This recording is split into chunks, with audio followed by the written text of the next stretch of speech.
এই হচ্ছে আমাদের পুষ্করিণী, অনেকটাই বড় এটা, এবং ওইদিকে আমাদের আছে ছোট পুষ্করিণী। তো চলুন ওইদিকে আপনাদের দেখাচ্ছি যে কেমন কি চাষবাস হচ্ছে এখানে। তো এখানে দেখতে পাচ্ছেন যে আলুর চারা প্রায় বেরিয়ে গেছে, কালকেই আলুর পিল বেঁধেছে এখানে, ঠিক আছে, পিল বা পিলে বলে এটাকে। তো এই যে পার্টিশন করে দেয় আর কি অ্যাকচুয়ালি মাটির, তো সেটা কালকে করা হয়েছে বৃষ্টি হয়ে যাওয়ার পর। গাছ হালকা হালকা যখন বেরিয়ে গেছে তখন, এবং পেঁয়াজও বেরিয়ে গেছে। এইদিকে 3 রকমের পেঁয়াজ দেখাচ্ছি, চলুন আপনাদের আরও। তো এই হচ্ছে সব চাষবাস হচ্ছে এখানে, এবং এখানে 3 রকমের পেঁয়াজ আছে বন্ধুরা। এখানে হচ্ছে এই যেটা পেঁয়াজ আছে, এটা হচ্ছে দেখুন, এখানে হচ্ছে কালি বেশি হয়, এটা পেঁয়াজ হয় না, এটা কাঠ পেঁয়াজ বলে। পেঁয়াজ ভালো হয় না, ছোটো ছোটো হয় আর বেশি হয় না।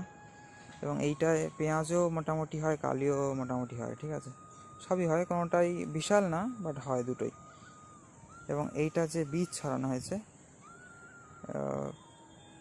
তো এইটা তুলে আবার বসানো হবে ওইখানে, দেখতে পাচ্ছেন হয়তো, ওইখানে বসানো হবে। ওইখানে লম্বা করে কিছুটা খোঁড়া হয়েছে পেঁপে গাছের ওই সাইডটা, এখানে অনেক পেঁপে গাছ আছে।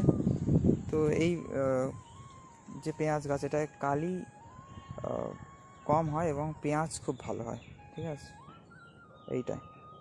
ঠিক আছে, আপাতত বাড়ির পরিবেশ বন্ধুরা। তো এই পেঁয়াজ গাছের ভ্যারিয়েশনস আপনাদের কেমন লাগলো অবশ্যই কমেন্ট করে জানাবেন, এবং প্রাকৃতিক পরিবেশ যেটা দেখায় কেমন লাগে আপনাদের। তো বন্ধুরা দেখুন কি সুন্দর শীতের একটি রৌদ্র ঝলমলে পরিবেশ, হাওয়া দিচ্ছে, কি সুন্দর লাগছে দেখুন। মানে প্রকৃতিও যেমন আনন্দ পাচ্ছে, আমরাও আনন্দ পাচ্ছি। তো এই আনন্দ পাওয়ার মধ্যেই আমি ভিডিও বানানো শুরু করে দিয়েছি, এবং আশা করি আপনাদেরও ভালো লাগে এবং আপনারাও আনন্দ পান এগুলো দেখে। চলুন দেখাই আরও আপনাদের যে কী অবস্থা এখানে। তো এখানে বন্ধুরা দেখুন কত সুন্দর মানে গাজর গাছ হয়ে রয়েছে, এবং দেখুন এইখানে একদম আমার মুখে রৌদ্রটা পড়ছে এবং খুব সুন্দর লাগছে শীতের বেলা, রৌদ্রে দাঁড়িয়ে আছি এবং আপনাদের সাথে কথা বলছি এখন। তো চলুন আপনাদের প্রকৃতি দর্শন করাই আরও।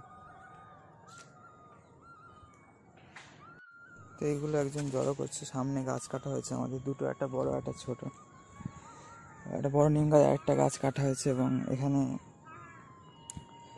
এখানেও একটা মানে ভেঙে গিয়েছিল ঝড়ে কাঁঠাল গাছ, সেটাই এটাওকে কাটা হয়েছে।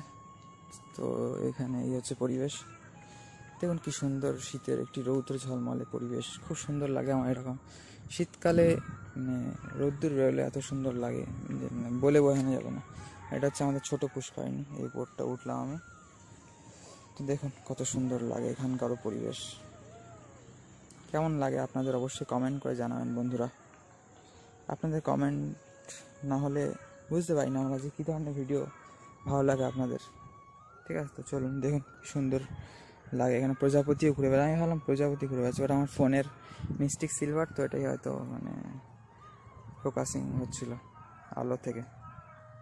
তো আমার ভিভো V19-এর এখানে সূর্য রোদ্দুর পরে সূর্যের আলো পরে রিফ্লেকশন হচ্ছিলো, মনে হচ্ছিলো প্রজাপতি ঘুরছেন এরকম। মিস্টিক সিলভার ব্যাগটা ভিভো V19-এর 8128 আমার। তো এই হচ্ছে ফিলহাল প্রকৃতি বন্ধুরা, দেখুন কত সুন্দর লাগছে আমাদের পুরো বাগিচার এলাকাটা। এখানে একটা কুটির যেখানে কেউ বসে না তেমন। তো এটা হচ্ছে ছোট পুষ্করিণী, এটা বড় পুষ্করিণী, এবং এই হচ্ছে সব চাষবাসের ক্ষেত, দেখুন কত সুন্দর লাগছে।